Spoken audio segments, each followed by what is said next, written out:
أعوذ بالله من الشيطان الرجيم بسم الله الرحمن الرحيم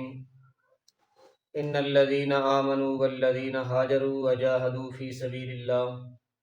أولئك يرجون رحمة الله والله غفور رحيم يسألونك عن الخمر والميسر قل فيهما اسم كبير ومنافع للناس واسمهما أكبر من نفعهما ويسألونك ماذا ينفقون قل العفو كذلك يبين الله لكم الآيات لعلكم تتفكرون صدق اللہ العظیم ان الذین بے شک وہ لوگ جو آمنو ایمان لائے والذین اور جنہوں نے ہاجرو ہجرت کی وجاہدو اور جہاد کیا فی سبیل اللہ اللہ کے راستے میں اولئک وہی لوگ ہیں یرجون امیدوار رحمت اللہ اللہ کی رحمت کے واللہ غفور الرحیم اللہ تعالیٰ بڑا بخشنے والا نہایت رحم کرنے والا ہے یسألونک عن الخمر والمیسر اے میرے پاک پیغمبر آپ سے شراب اور جوئے کے بارے کے متعلق پوچھتے ہیں قل کہہ دیجئے فیہما اسم ان دونوں میں اسم گناہ ہے کبیر بہت بڑا ومنافع اور کئی منافع ہیں کچھ منافع ہیں للناس لوگوں کے لیے وَإِسْمُهُمَا أَكْبَرُ مِن نَفْعِهِمَا اور ان کا گناہ بہت بڑا ہے من نفعهما ان کے نفع سے وَيَسْأَلُونَكَ مَاذَا يُنْفِقُونَ اور پوچھتے ہیں میرے پاک پیغمبر آپ سے کہ کیا خرچ کریں کہہ دیجئے اف جو کچھ زائد ہے کذالک ایسی ہی اللہ تعالیٰ کھول کر بیان کرتا ہے تمہارے لیے آیتیں تاکہ تم غور و فکر کرو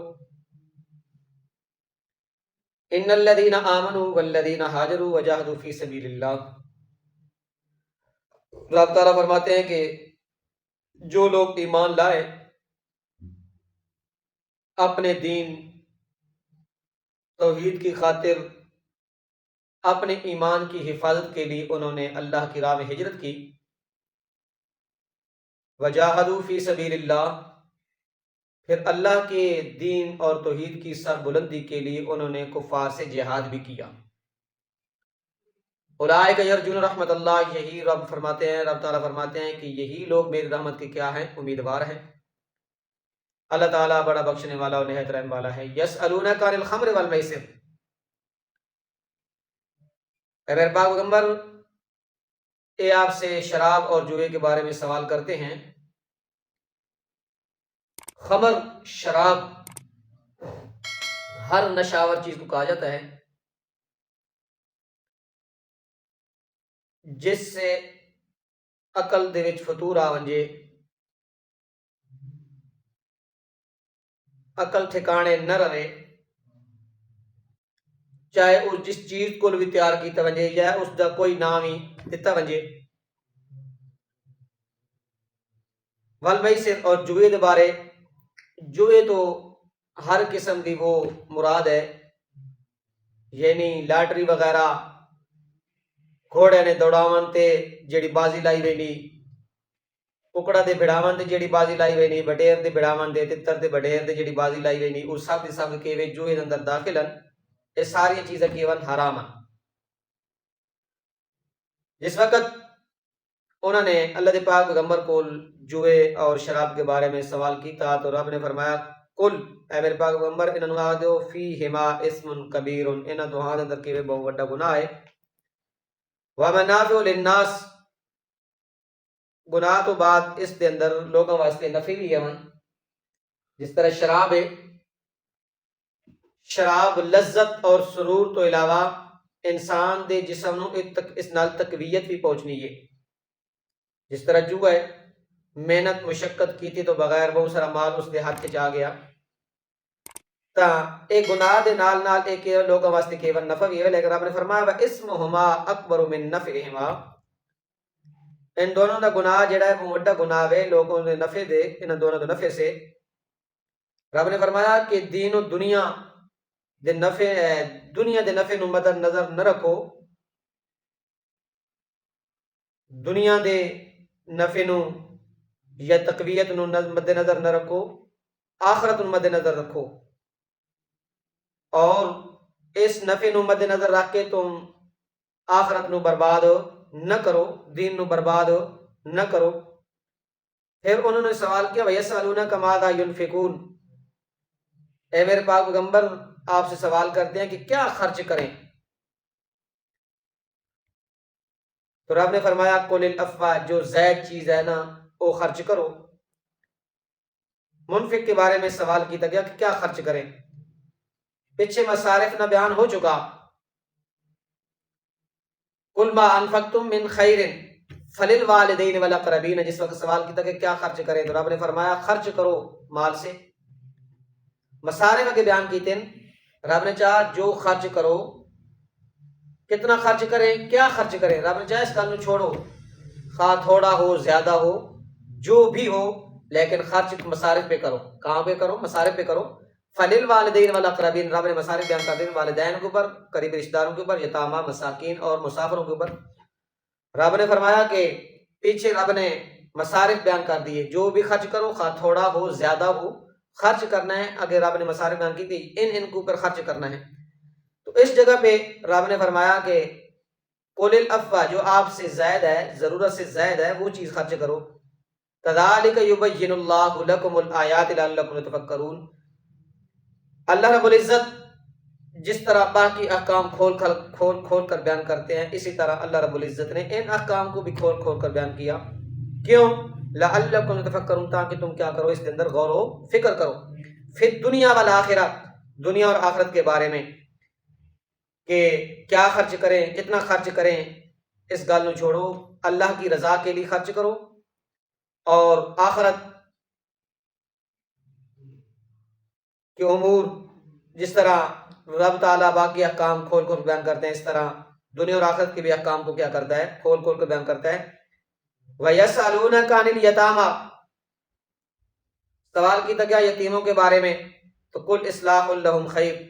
رب تعالیٰ فرماتے ہیں کہہ دیجیے میرے پاک پیغمبر ان سے بھلائی کرنا بہتر ہے، ان سے کیا کرنا، بھلائی کرنا بہتر ہے۔ اور اگر وَإِن تُخَالِطُوهُمْ فَإِخْوَانُكُمْ، اور اگر تم ان کو ساتھ ملا لو تو وہ تمہارے کیا ہیں، بھائی ہیں۔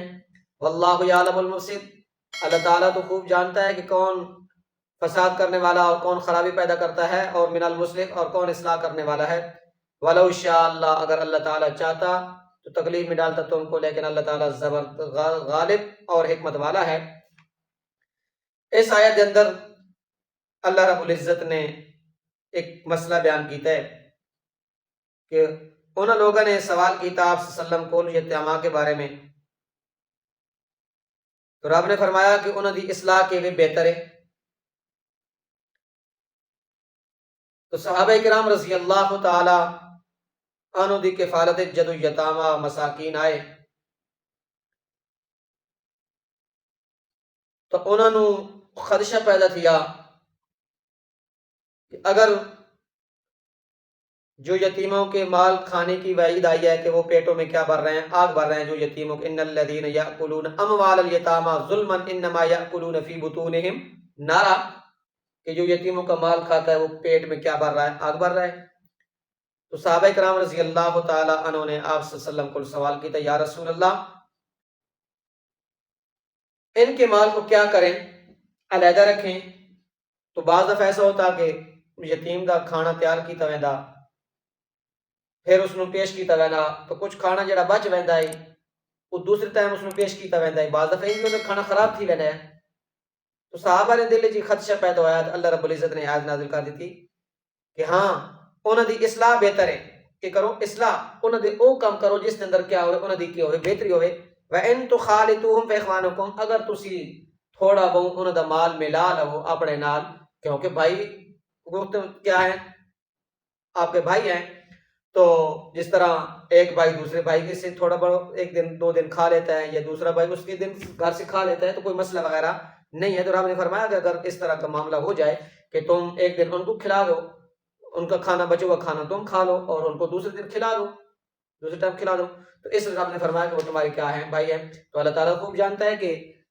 ان کی اصلاح کرنے والا کون ہے اور ان کے خرابی کرنے والا کون ہے، فساد کرنے والا کون ہے۔ اس لیے رب نے فرمایا میں اچھی طرح جانتا ہوں، یہ مجھ سے مخفی نہیں ہے، مجھ سے کوئی چھپی ہوئی چیز نہیں ہے کہ میں اچھی طرح جانتا ہوں کہ کون ان کی اصلاح چاہتا ہے اور کون ان کے مال کو ضائع کرنا چاہتا ہے اور کون کے مال ان کو بچانا چاہتا ہے۔ وَلَوْ شَاءَ اللَّهُ لَأَعْنَتَكُمْ، اللہ نے کیا کیا ہے؟ آسانی کی ہے۔ اللہ نے کی ہے؟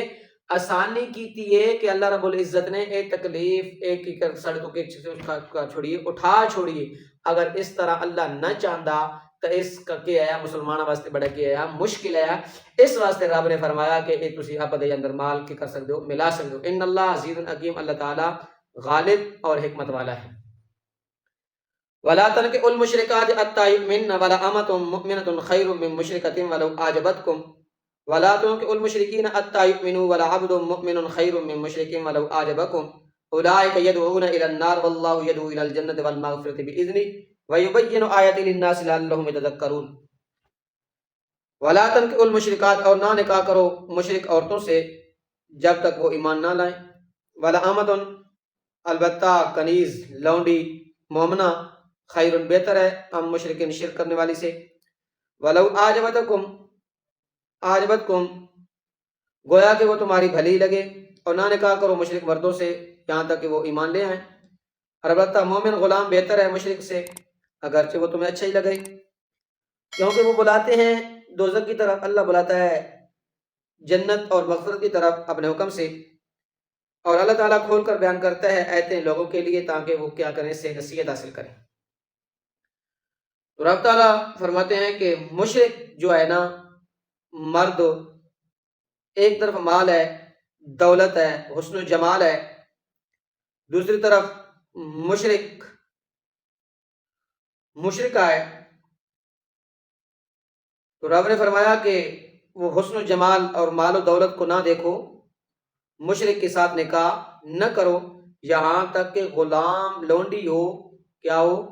لونڈی ہو، عورت ہے، وہ مشرکہ ہے، اس کے پاس مال و دولت ہے۔ ہمارے یہاں بھی اس طرح چلتا ہے کہ مال و دولت کو دیکھا جاتا ہے، دین کو نہیں دیکھا جاتا، تو اس لیے رب نے فرمایا کہ مشرک عورت کے ساتھ نکاح جائز نہیں ہے اس وقت تک جب کہ وہ ایمان نہ لائے۔ ولا امۃ مؤمنۃ خیر، لونڈی ہو، کنیز ہو، ہووے مومنہ لیکن او کے بہت بہتر ہے من مشرکۃ، اس مشرکہ سے۔ ولو اعجبتکم، اس دا حسن و جمال، خوبصورتی، اس دا مال و دولت تو اچھی لگے، لیکن آپ نے فرمایا تنکحوا المشرکات، مشرکین نہ نکاح کرو مشرک مردوں سے، ان سے لیو بھی نہیں، ان کو دو بھی نہیں،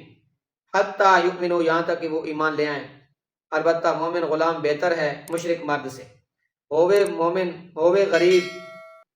خستہ حالت ہو اس کی، لیکن کیا ہے مومن، تو رب نے فرمایا جو مال و دولت والا ہے، امیر ہے، جگیردار ہے، لیکن وہ ہے مشرک، اس مشرک سے کیا ہے، یہ غلام بہتر ہے۔ ولو اعجبتکم، اس کے پاس حسن و جمال ہے، مال و دولت ہے، تو وہ اس کے مال و دولت اور حسن و جمال کو نہیں دیکھنا، کیونکہ اس کے اندر ایمان نہیں ہے، قدر ایمان کی ہے، مال و دولت کی قدر نہیں ہے، قدر و قیمت نہیں ہے، تو غلام اور لونڈی کیا ہے، بہتر ہے۔ کیوں؟ اولئک یدعون الی النار، وہ مشرک جو ہیں تو آگے طرف بلند ہیں، واللہ یدعو الی الجنت والمغفرۃ باذنہ، اللہ تعالی جنت کی طرف اور مغفرت کی طرف اپنے حکم دے نال بلند ہیں۔ اللہ تعالیٰ اسی طرح آیتاں کھول کھول کے لوگوں واسطے بیان کر دے تاکہ لوگ کے کریں اس تو نصیحت حاصل کریں۔ وما علینا الا البلاغ المبین۔